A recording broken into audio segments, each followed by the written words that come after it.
Good, good. Blessed to be here, of course.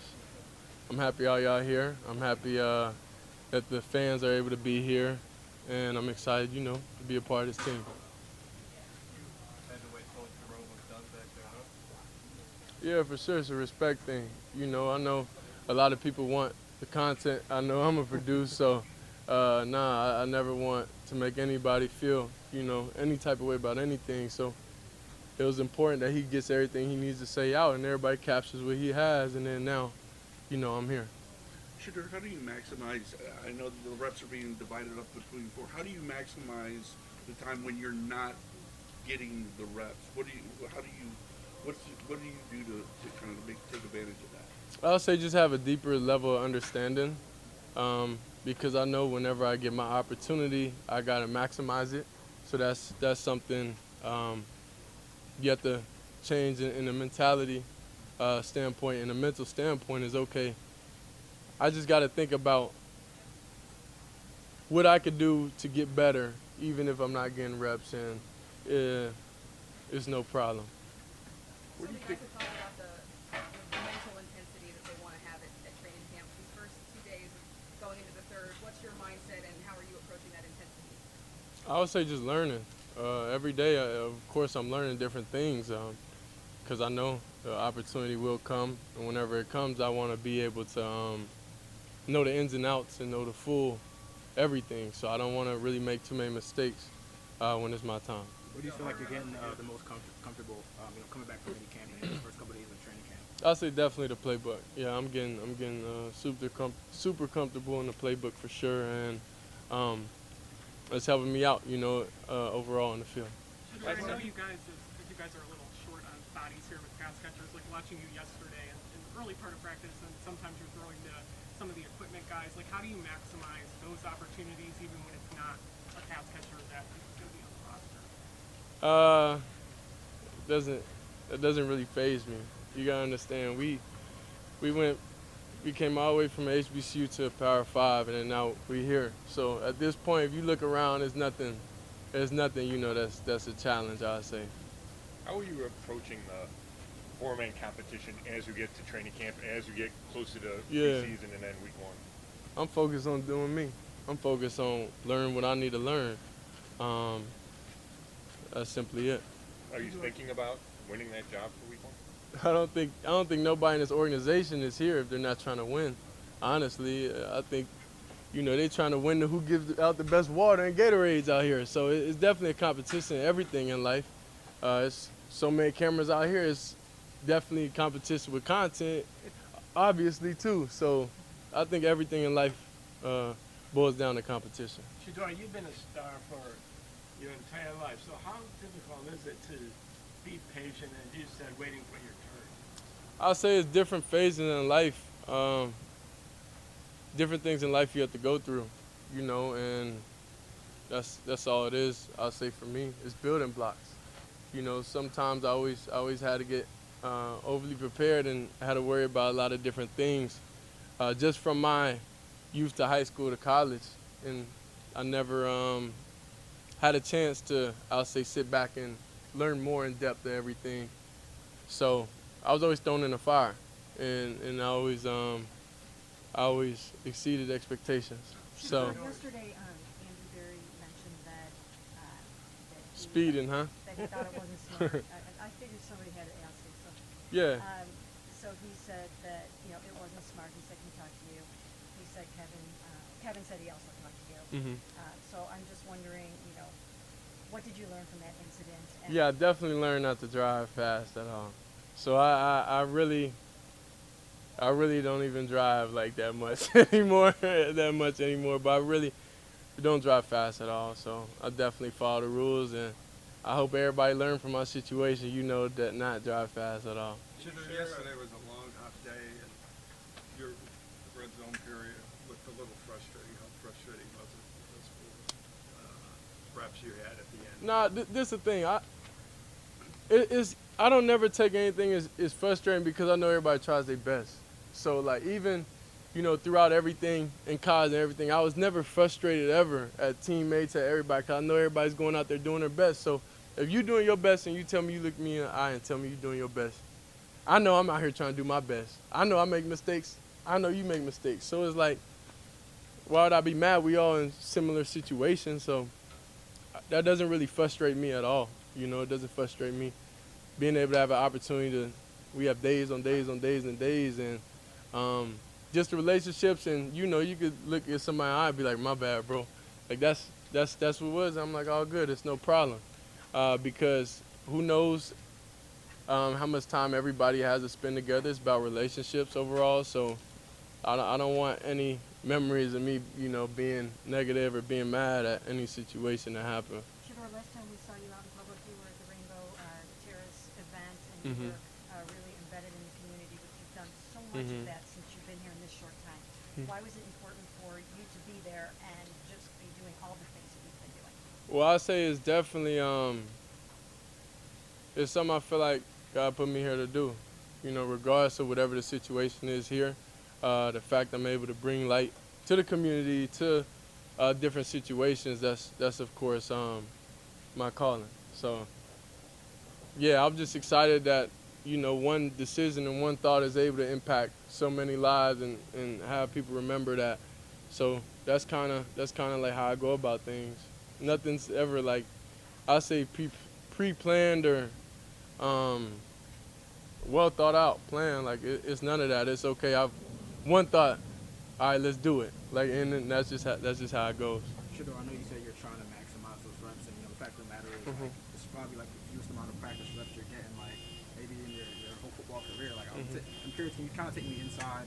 What does before practice look like? What does after practice look like? We talked about, you know, the virtual virtual reality. Are you spending more time with Bill? Okay, kind of just take me into what that preparation. Yeah, that horn is sick. My fault, bro. I don't know who crashed the golf cart or something.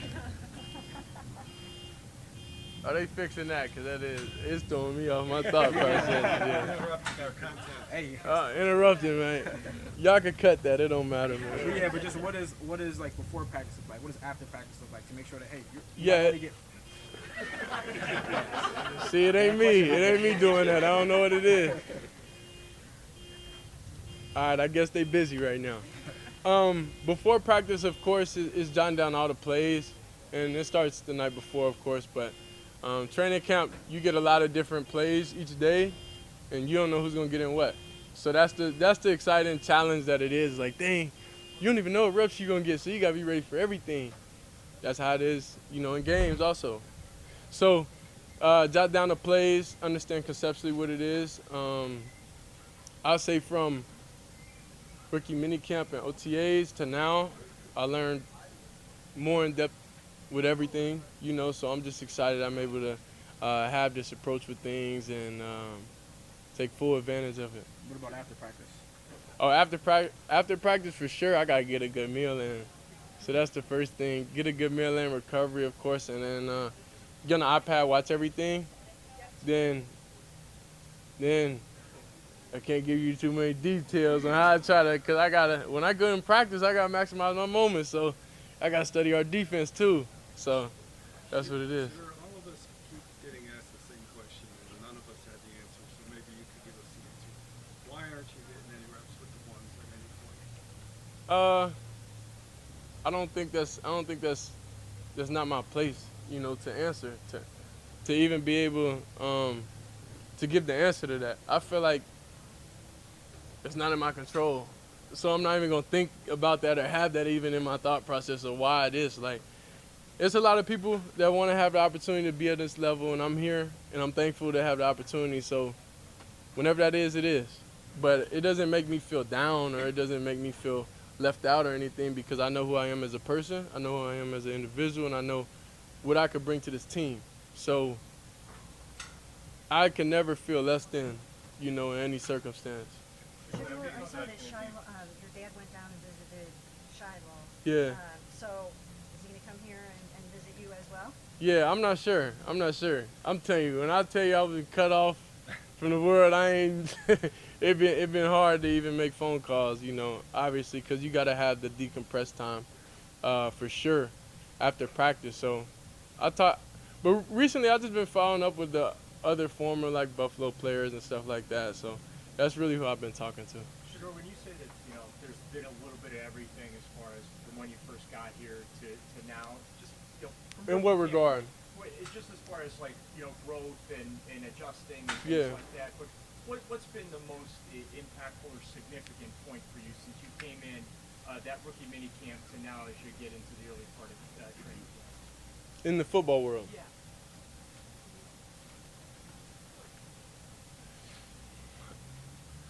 It's a lot. It's hard to answer that because what's important and what I feel like the biggest thing could have been last week is could have what I just learned today or yesterday. So it's always consistent growth, and it always feels like I just solved a puzzle or anything like all the time. So regardless if it's even relationships with the O-line, relationships with the receivers, talking to Denzel, playing with him, like playing with all the DBs, different type of stuff like that. It's always big, it's always a big moment. So I can't say what's exactly the biggest moment. I'll say just even connecting with the kicker, like in the sauna, just talking about God and everything. Like it's a lot of different moments and like unscripted things that just happen. So that could be the biggest moment. Shedeur, we heard from Bill Musgrave today. What's it been like working with him, Yeah. especially knowing your dad is so highly of him before? Yeah, Coach Musgrave cool. Yeah, he real cool. And he always tells you definitely old terms. Like he's like a history book. Like he tells you so many stories about different things. So it makes the room definitely it's a bunch of different age ranges in the room. So it makes everything like, dang, he remembers a lot of stuff from back then. Have you met him before? I don't know. It's new stories every day. So it's like, and I'm fully bought in. Had you ever met Bill before coming to Cleveland? Or no? I would say probably in what was before you got drafted, whatever that was. Well, yeah, well, I guess. Yeah, the pre-draft process for sure. Yeah, But I mean, like before that, you hadn't met him. No. I don't think so, and I don't remember back then. Probably not. We know you have a huge following. Fans are going to be out here the first time today, first time you get to practice in front of Browns fans. Mm-hmm. What do you think that's going to be like? What do you think the reception is going to be like? I'm definitely focused on getting completions when I get out there. So the external is cool. I'm thankful for it. I'm thankful for all y'all coming out here, being able to document everything, and doing what y'all got to do. But hey, when I get out there, I'm not thinking about it external. I'm thinking about more, in the organization, thinking about getting the play calls, executing my job, doing what I got to do. Shedeur, you got time for a couple more. You've actually been involved in the community a lot since coming to Cleveland, helping out fans, like the Flyers and the apartment. What do you think about Cleveland so far? How do you like it? How have you felt with the fans that you've met so far? Yeah, it's exciting. Whenever we had the KFC thing, it was so many people there. It was crazy. So that type of stuff is just cool because, like I say, you live each day at a time. You don't know when anything happens. You could be alive one day and pass the next day. So it's like I like to be able to at least make my impact, and for you to actually, feel my energy while I'm here. While I'm alive and why anybody else here, because who knows, anybody could get a job somewhere else and then be gone the next day, and all you have, the last thing is just the last memory. So I want to at least make sure, my impact and what I'm remembered for, here will always be good at any point. Shedeur, what do you feel like that's the biggest adjustment for you has been going from college now being here, whether it's something on the field, whether it's the schedule now changing off the field, what has that been like? I would say definitely like Shiloh not being there. I would say that's the biggest thing. That's the biggest change. Cause like Shiloh, he's the type to always find out and set up all like the housing stuff or set up all the different stuff. So now it's definitely a lot of responsibilities I gotta take care of now. Can I ask a follow-up on that real quick? We've seen, We'll make I've this the seen last one. a lot of guys, come through here, rookies, and, especially when you're so close to your family, Mhm. some guys do get homesick, they don't adjust well to a new city. It doesn't really seem like you're having that problem, but, No. is it so different to be in a completely new environment away from, you're so close to Shiloh, so close to your dad. Yeah. How has that gone for you just to be here in your whole new digs? well, I got a home here, so I'm comfortable. So, so I'm extremely comfortable, and we talk on FaceTime, so it's no different. Like, yeah, we're guys. Like, we're just gonna be on FaceTime, so it's no truly difference. I'll say. But one thing, he definitely gives me tips and stuff. So I got like a cold press juicer, and then like I've been having to do that because he lived like 3 doors down from me in Colorado, and I just walked to his house get juice. But now I got to do it myself. So that's the hardest adjustment with everything. But other than that, I'm thankful for y'all coming out. You know, thank y'all. Appreciate it. Definitely.